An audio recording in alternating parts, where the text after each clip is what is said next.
Hello ladies and gentlemen, my name is Stuart and welcome to another video by yours truly. And yes, what a surprise, it's a wrestling video and it's also the start of a new series I'm going to hopefully try on my YouTube channel, where I'm going to review every single NXT Black and Gold Black brand pay-per-view or special, starting from NXT Arrival, going to the last pay-per-view, NXT TakeOver 36. It's going to be a fun ride. I cannot wait to talk about it. If you want to make sure you don't miss anything, please like and subscribe. That'd be really appreciated. And leave a comment below to let me know what you think of each event, because we'd love to have a good chat about reminiscing about old NXT. Because back in the day, it was really awesome. Not saying it isn't now, but back it was just something. Black and Gold era of NXT was something special. So obviously in this edition, we're going to talk about NXT Arrival, the first event that was on, was it the NXT was a kind of big special that they did. So yes, let's talk about it. Let's talk about NXT Arrival.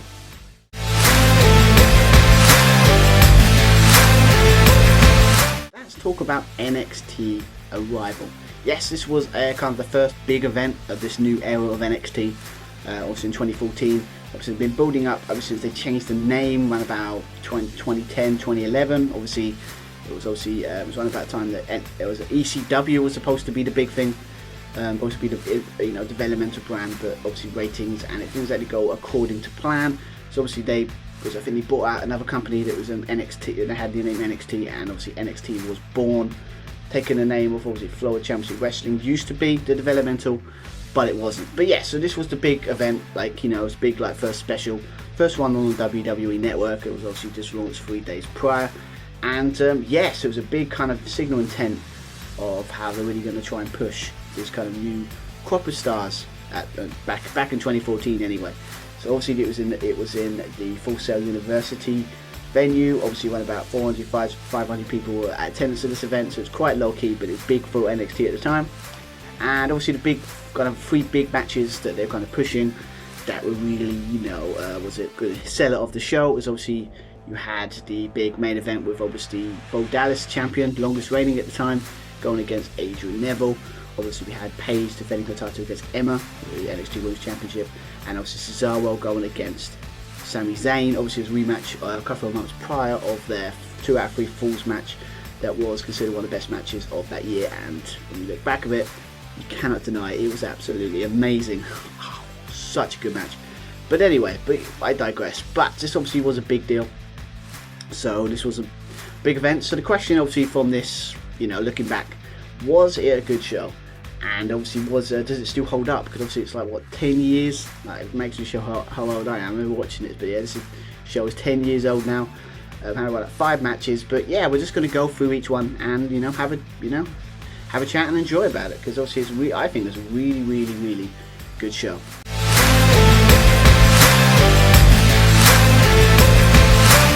Let's talk about the matches of NXT Arrival. Obviously we kicked off with Cesaro going against Sami Zayn in a kind of rematch of their big match they had a couple of weeks, was a month ago prior to obviously this event, where they were 2 out of 3 Falls match. I think Cesaro won that match, so obviously it's a rematch of that. Obviously this was kind of like Sami Zayn's kind of story, kind of he can't win the big one, and he kind of was going against everyone trying to prove that he can win the big one, and it's kind of like an underdog story that kind of just follows Sami Zayn for the entire career in WWE, to be fair.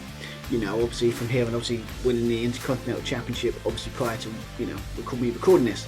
So, but yes, as a match in general, it's freaking awesome. I mean, I freaking loved it. I mean, it was just 2 people that knew each other very well, just trying to win, and it was just great. You had all kinds of stuff. You had interception of European uppercuts by Cesaro doing all these kind of awesome kind of uppercut type moves. You had Frankenstein's from the top by Sami Zayn on Cesaro. You had Sami Zayn hitting his haluba kick, but Cesaro able to kick out. You had you had the Blue Thunder Bomb. You had all kinds of stuff, and it was just freaking awesome. I mean, I'm probably paraphrasing of how good this match was. It was really fun, and it was really fun to watch. That bit when obviously there was a haluba kick on, was it Cesaro by Sami Zayn, he kicked out. Yeah, I like the commentary of Regal, kind of like Winnie Regal saying that could be it. How's it going to do mentally? But I like the idea that basically the match ended with, was it Cesaro throwing Sami Zayn in the air, hitting the European uppercut that I still think should have been his finisher. Hit that, fix him up, but Sami Zayn was able to kick out at 1. I should point out Sami Zayn's freaking selling in this match was absolutely insane. It proves that he's one of the best sellers in the business, just my opinion. But obviously after that, Cesaro got really frustrated. He hit him with another European uppercut, hits the neutralizer, gets the win, and yes, gets the. So Sami Zayn still lost, but he looked great in defeat here. And what I also like at the end, Cesaro kind of, hugging him afterwards to kind of show that he has respect for him. Obviously, we know where this kind of went with Sami Zayn. Obviously, I think in the next 2 events we're going to be talking about in this series, he's going to win the NXT. Was it NXT Championship? But it's going to be a long slog, and this is where it's kind of not started, but this is where the climactic part of that storyline begins. But yes, obviously, I can't wait to talk about that when we get to that in the other takeovers. But obviously after that, after the big match we had, was it Mojo Rawley? Was it I don't get hyped, I stay hyped type thing. They did push, they were trying to big him up. Obviously NXT was kind of like, it's not always about main eventers, it's about making new stars. Obviously we had against CJ Parker, obviously as we know is Juice Robinson now in the independents, so obviously he's now in AEW. But obviously what I always found funny about this match is the idea that basically he's an environmentalist trying to save the planet, but he's the bad guy because he's a bit breachy. It's amazing how things change. I mean, you still look at environmental people like that, to be fair, but I just find it funny that basically a person who wants to save the planet is now the bad guy. Similar to Danny Bryan when he was the eco kind of, environmental kind of champion, when he was, it's kind of funny that, yeah, it was just kind of funny that basically he's the bad guy when he's actually trying to what he's talking about is, he's got a point. But yeah, but obviously this match was kind of short, it's quite sweet, it's basically an enhancement match to basically Mojo Rawley to look good. Obviously this is how they used to do it in NXT before we had the big takeovers where it's like all the 5 matches are just freaking amazing. But obviously these are more kind of like built around 2 or 3 matches, and the other one's kind of like in between. Obviously this one was just quite quick. Obviously we had a lot of big moves, but basically was it Mojo Rawley hit his finisher, the hyper drive, get the win, and yeah, looks good. Obviously we know what happened with Mojo Rawley. He kind of didn't really hit his potential in a way. He kind of hit I won the Andre the Giant Memorial Battle Royal type thing, and he obviously had that thing with Zack Ryder. So Hyper Bro was it Hyper Bros? That was a pretty cool tag team. It could have gone somewhere and it was really fun, but he didn't really hit like the peaks. But obviously they really did try, and obviously with that kind of like don't get hyped, they stay hyped. It's kind of catchy, but I can hindsight, it's a beautiful thing. I can see why it didn't really get over, and obviously we all know how NXT stars were treated when they went to the main roster. Obviously, hopefully that will change soon in with Triple H era. Anyway, but obviously after that we had the first title match of the evening, of the event. Obviously we had the Ascension. Obviously at the time, my god, I want to talk about the Ascension. Obviously Connor and Victor. Obviously the kind of push, you can kind of see where they got the inspiration from. It kind of felt like kind of like a Legion of Doom, or kind of like that kind of stuff. Back in the 80s, kind of like just a big kind of over the top kind of team, powerful, big, powerful. Not gonna take something special to beat them. Yeah, they were huge. Like earlier in the company, longest reigning tag champs at the time, and yeah, absolutely destroyed anyone that came in contact. It's like good old fashioned kind of like beating. And obviously we know what happened in real life, because what happened afterwards. Obviously when they got to the main roster, they were completely buried. They had one of the legends, and the legends match to feed them off. And JBL, was it the APA? Like the New World Order, and that just destroyed them, and kind of they're finished after that. But yeah, so obviously, but in the match itself, obviously they started up a challenge for the tag team championship. Who are they going to face? And obviously at this point, Too Cool returned. Obviously the Scotty 2 Hotty and Grandmaster Sex A returned. Obviously NXT to go against the Ascension. Obviously it was mainly like they had a chance to win the match. Obviously near the end. With obviously Victor countering, Scotty 2 Hotty wanted to go for the famous worm that I've actually seen live when I watched when he came to Crawley in a local event. It was really awesome. Check my Instagram for that. Got a video of that. It's really cool. But yeah, so obviously tried to go for the worm, but obviously the Ascension kind of countered and hits their kind of double team. Was it Fall of Man? Was basically like one goes to the clothesline, one goes to the goat, takes out the leg, both at the same time, takes them out, and obviously successfully defends their title. But yeah, this was a great one for the Ascension. I don't know how long their title reign lasts after this, but obviously I've got a feeling if I remember correctly, lost it to, was it Kalisto and Sin Cara? I think that was it. Yeah, that was it. Lost the tag team championships then. Remember that again? Big deal. But we've still got a couple of months into that. I think like we're not into like NXT Fatal 4-way, I think, until they lose them titles. So still got a long way with that, obviously, at this point. But yeah, they absolutely tried to build them up. It's just a shame they never really done anything with them. Another tag team of the, back in the day with Vince, from what NXT was here and what they pushed in the main roster. It was never the same. So obviously after that we had another championship match. We had the match with the reigning NXT Women's Champion at the time. The first one in Paige, as we know, is now Saraya, defending her title against Emma. Obviously is now was, I don't know where she is at the moment at this point I can think of. But yes, obviously at this point they was kind of doing a situation that Emma was kind of like the happy-go-lucky kind of, kind of like basically a Bailey before Bailey, basically, because basically no person's really happy with each other, it's really fun.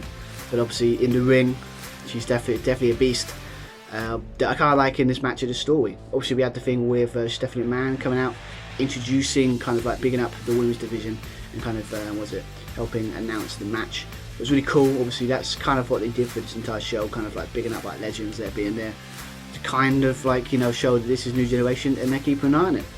Obviously this is before they called it the women's. Obviously they were still kind of going by the Divas stuff. But obviously this was where kind of the revolution started, or the WWE one anyway. So, but yeah, so obviously when it comes to this match, it's weird. Like, it was a fun match.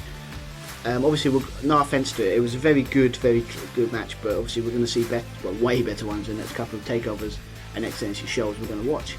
But yeah, obviously, this was really good. I like the idea that basically said Emma, as much as she's really happy and she likes having fun, when she's in the ring, she's ruthless. I like the kind of bit when she was doing like pulling Paige's arms back, and you can see Paige's like the pain of how much it hurts. So it was really cool. And yeah, I mean, this Emma just looked like she was taking this seriously, and I kind of like that. You could be happy and have fun, but when you're in the ring, you don't take no prisoners. We obviously had a lot of Paige trying to do a superplex, but we had Emma do a very cool sit-out powerbomb. It was really awesome. That freaking was cool. But obviously, it ended with Paige hitting the Paige tap out.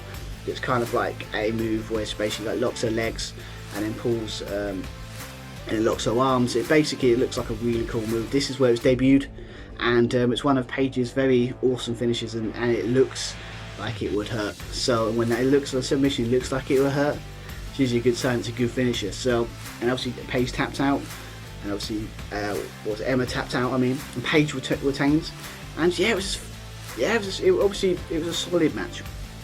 It's done exactly what you want. Emma looks great. Paige still looks like the dominant champion that she is. Obviously we know what happened.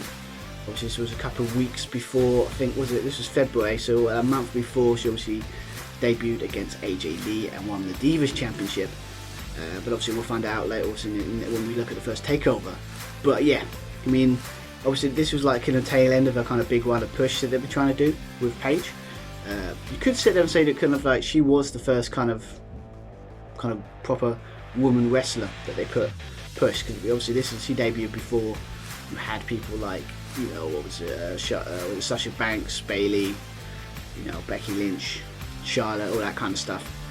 This is before that, so it was really cool there. So good match, and yeah, but also nothing against it. It was a solid match, but we're going to see better ones in the next one, because what I'm excited about this is I get to see the start again of this women's revolution they do in NXT. It's going to be fun to watch back, so I cannot wait to talk about that.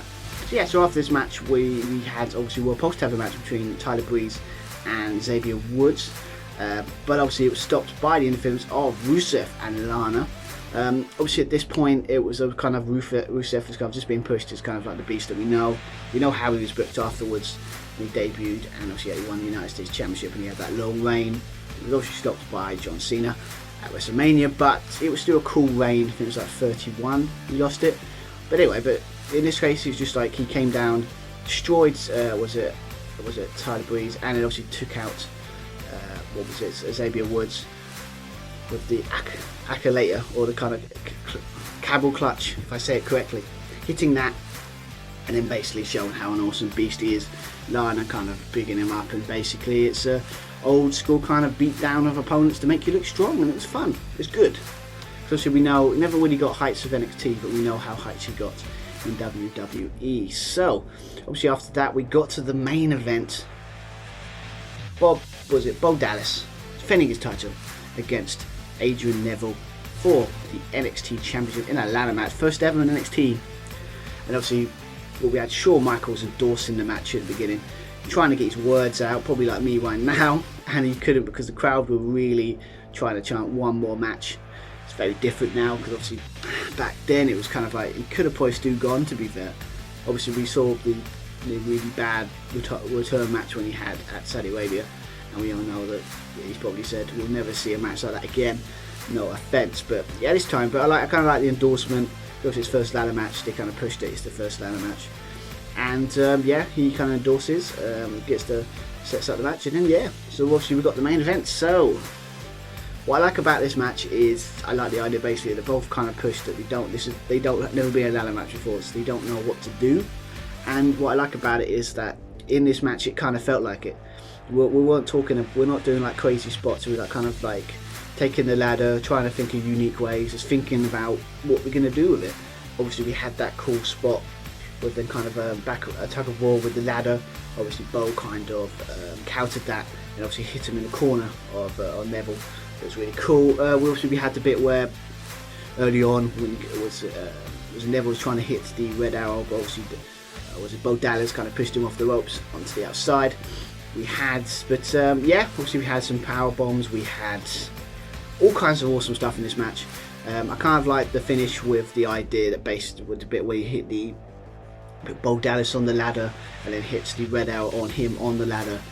It's kind of the beginning of the end of kind of Bo Dallas's kind of was it Tasha Rain. Obviously we had other things as well. We had obviously like how it showed how dangerous it is to push someone off a ladder early on, both doing it because obviously we're not quite sure what to do. That's what I like about this main event. It's just really, it's good. Is it the best thing ever? No. It's obviously we're seeing better quality matches and better ladder matches, but for what it was supposed to do to make Neville look good, both competitors look good, and basically obviously we've got a new NXT champion with Adrian Neville. Was climbing up to take the championship. Obviously we had a bit where the Bo Dallas was just about climbing up and almost got there but just wasn't able to, and kind of ended the show on a pretty happy occasion. And then obviously we ended Adrian Neville with the NXT championship, holding it up high. So yeah, so it was a very good show and a very good match to end it. And yeah, so obviously the question is at the end, it's like, is this a show that's worth watching? Is it good? And let's find out. So let's just put my final thoughts on this NXT Arrival show.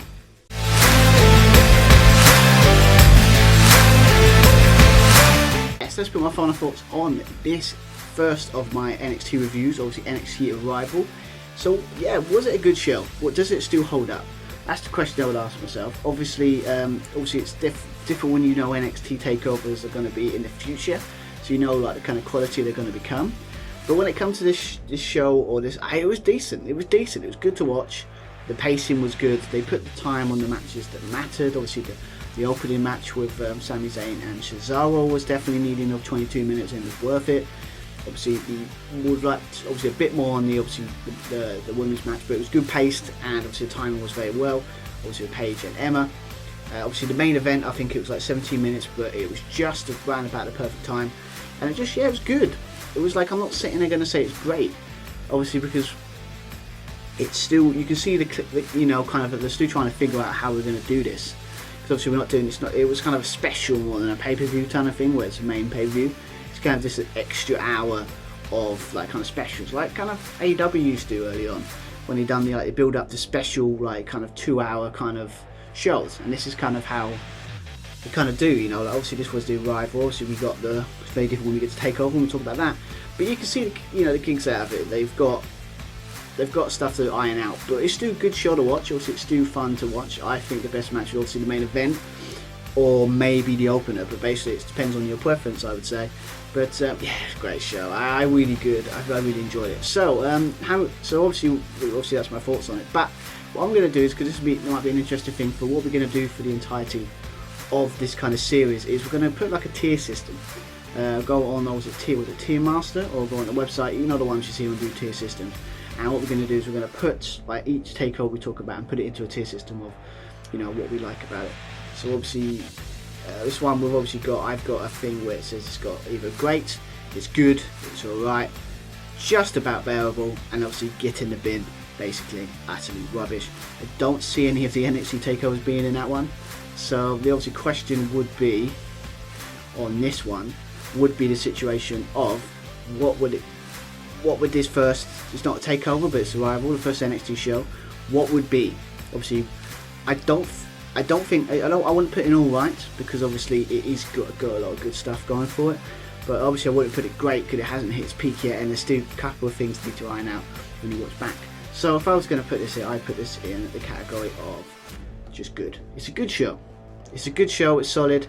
It's a good kind of launching pad, as we all know where NXT is going to become in this new golden, you know, black and gold era. So we know how good at the peak it's going to get. So I think good is good. It's a good start, and obviously we've got better to come in the future. So yeah, so let me know in the comments below what your what you thought of NXT Arrival. What's your memories of it? What did you enjoy? Do you think my assessment of it's fair or not? Please like and subscribe and leave a comment below and let me know. So obviously not more to say. Obviously I'll be back my next video when we talk about the first NXT takeover with that name. So it's going to be fun. Obviously we've got good matches in there that I can't wait to watch again.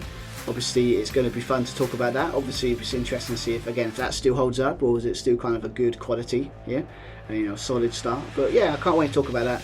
So yeah, without further ado, I have been Stuart Irvine, and I cannot wait to talk to you. I'll be back for my next video. Until then, have a good rest of your day, and see everyone later. Everyone, bye.